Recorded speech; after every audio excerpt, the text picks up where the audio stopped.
Bonjour à tous. Aujourd'hui, je vous retrouve pour une randonnée dans la Meuse, au bord du lac de Madine.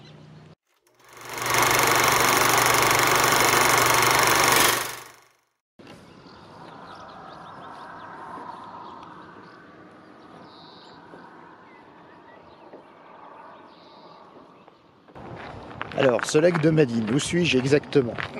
Je suis donc à la limite entre le département de la Meurthe-et-Moselle et de la Meuse. Là, je suis actuellement sur le territoire de la Meuse, dans la plaine de la Ouèvre.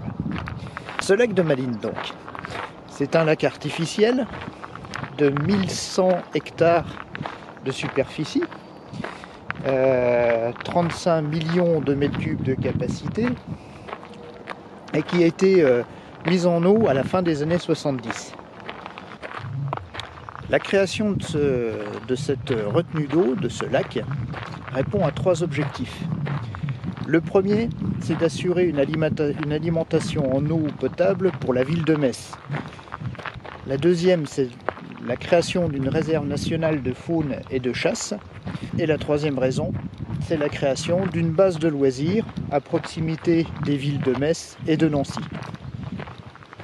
Cependant, l'histoire de ce lieu ne débute pas à la fin des années 70, puisque nous sommes à l'origine sur une plaine marécageuse, et que, à partir du XIIe siècle, pour des raisons de salubrité, les moines vont décider d'assécher les marais en créant des canaux et des étangs. Cet aménagement par les religieux du secteur s'étendra jusqu'au XVIe siècle. Voilà pour la petite histoire. Dominant le lac, la butte de Montsec, du nom du petit village qui se trouve au pied de la butte que l'on voit au centre de l'image, avec, si on le distingue suffisamment, un monument qui se trouve au sommet de cette butte, c'est le mémorial de Montsec dont je vous parlerai un petit peu plus loin. Aujourd'hui, le lac de Madine et le site sont classés site Natura 2000, zone de protection spéciale depuis 2003 et zone spéciale de conservation depuis 2008.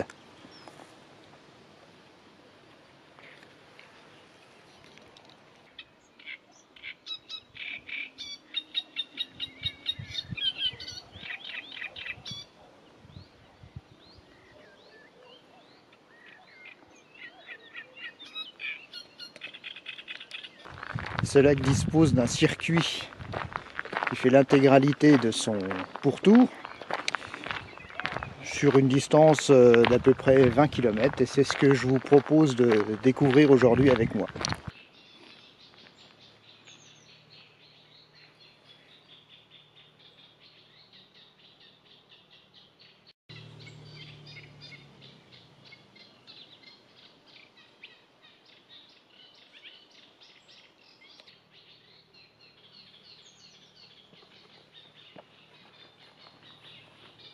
L'avantage de ce circuit, c'est que vous pourrez alterner les endroits dégagés au bord de l'eau et des petits sous-bois agréables avec un chemin toujours plat, donc une randonnée assez facile, assez ombragée par endroits, par temps chaud, c'est agréable. Vous pouvez la faire aussi bien à pied qu'à vélo également. Voilà, c'est le genre de choses qui est très agréable à voir le matin quand il n'y a encore pas trop de monde.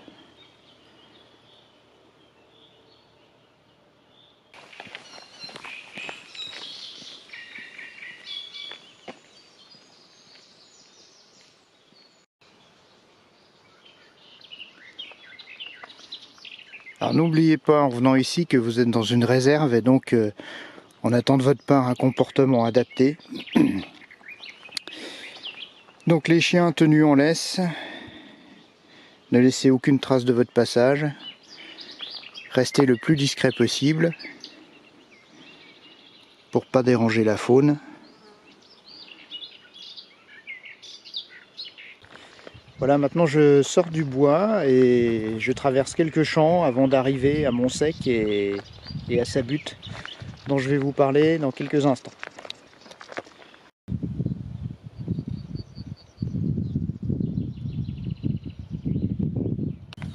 Un verger juste au-dessus du village de Montsec, les célèbres Mirabelles de Lorraine. Voilà, bel exemplaire qui domine la plaine. Voilà, je suis arrivé au mémorial de la butte de Montsec, au-dessus du village éponyme, à une altitude de 377 mètres, ce qui permet d'avoir une magnifique vue panoramique sur l'ensemble du secteur.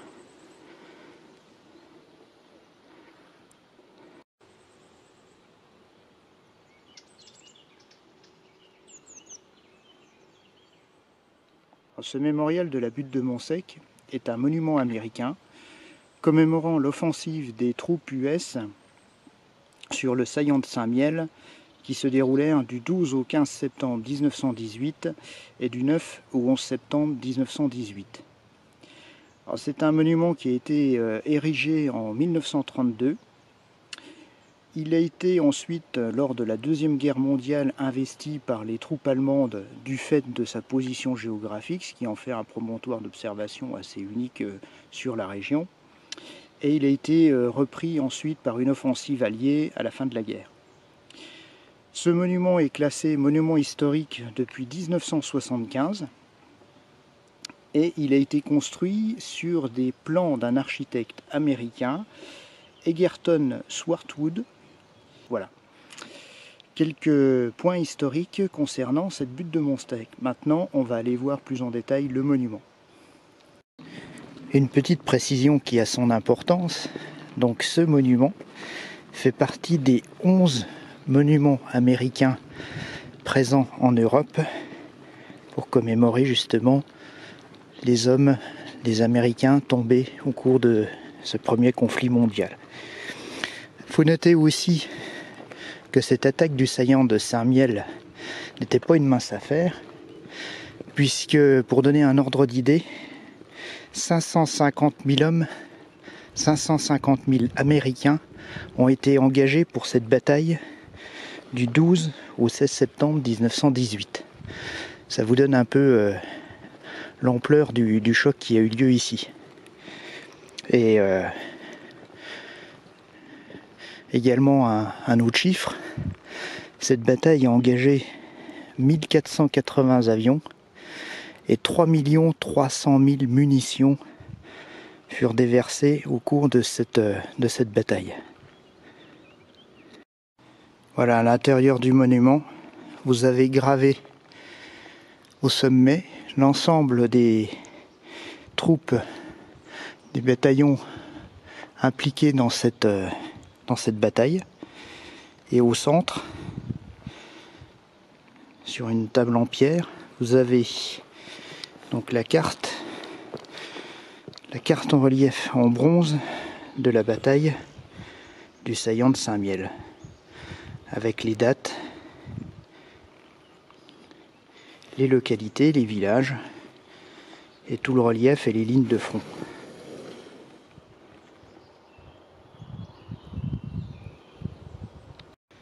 Alors sur cette carte, vous voyez donc ici, matérialisé par le petit monument, la butte de Montsec, et ça vous donne une idée plus précise du point d'observation qu'on pouvait avoir depuis ce lieu, et donc l'importance stratégique et la nécessité de cette bataille pour priver les troupes allemandes de ce point d'observation sur les mouvements des troupes alliées.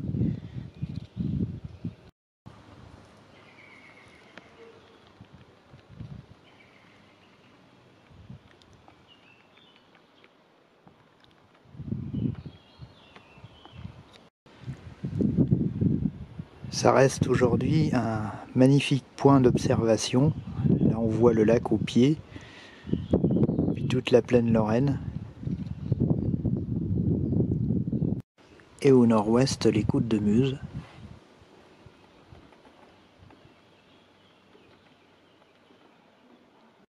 Voilà, je suis pas un spécialiste en anglais, mais donc la gravure ici, que leur courage, leur valeur et leur sacrifice puisse vivre pour toujours dans le cœur des nations reconnaissantes. À la sortie du village de Moncec, vous pourrez aussi profiter de la reconstitution du lavoir du village. A été entièrement restauré avec l'aide de la Fondation du patrimoine. Et puis vous voyez la petite scénette, alors derrière des grilles évidemment pour éviter les dégradations, mais la petite scénette avec les lavandières et puis tout le matériel pour la lessive de l'époque, voilà. Voilà, après un petit passage pas très agréable sur le bitume de la départementale après le village de Moncec, on rejoint les petits chemins de terre à l'ombre des arbres et puis on va aller rejoindre le bord de l'eau un petit peu plus loin. Voilà. Mais il faut quand même signaler que pour ceux qui font le tour du lac à pied, il y a une partie goudronnée ma foi qu'on ne peut pas éviter, juste à la sortie du village de Moncec, à peu près 1 km à pied, où il faut faire attention, et puis où c'est pas très agréable de marcher sur le bitume, mais à part ça, pas d'autres soucis de cet ordre. Allez, on continue. Voilà la petite pause café, avec un paysage qui, ma foi,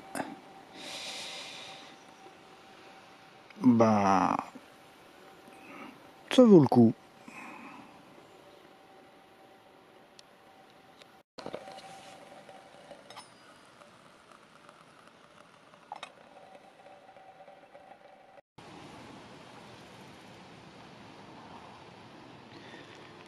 Voilà, le lac est aussi une réserve ornithologique. Et sur le chemin qui va vers Heudicourt, vous pourrez voir des panneaux explicatifs avec les différentes espèces que vous pourrez voir sur le lac et sur les abords.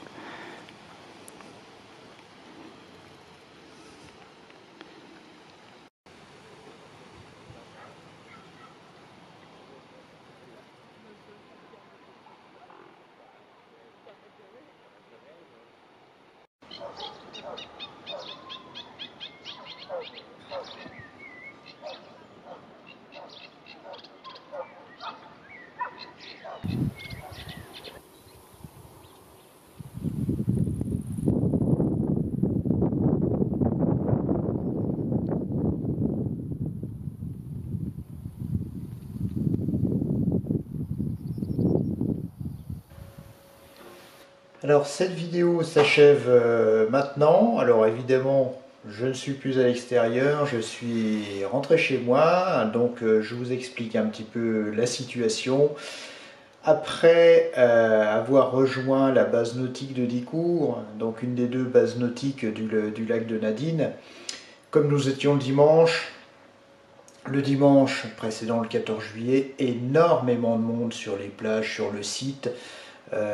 Beaucoup de bruit, beaucoup de passages, de vélos, de divers véhicules en tout genre, donc ils ne m'ont pas permis de vous dire au revoir correctement, donc je le fais depuis mon domicile, en vous remerciant de m'avoir suivi sur cette randonnée du lac de Madine, du tour du lac de Madine. Je le rappelle, une vingtaine de kilomètres, qui sont faisables également très bien en vélo, très agréable. Et puis je vous invite également à vous renseigner auprès de l'office du tourisme qui se trouve sur place et qui vous permettra d'avoir tous les renseignements, notamment sur la faune que vous pourrez découvrir sur le site et puis tous les aménagements dont vous pouvez profiter sur place. En vous souhaitant une bonne journée, de bonnes randonnées, et puis évidemment dans la nature, n'oubliez pas, soyez respectueux, ne laissez aucune trace de votre passage. Voilà, je vous dis à bientôt pour d'autres promenades, d'autres randonnées, et bonnes vacances pour ceux qui en prennent. Au revoir.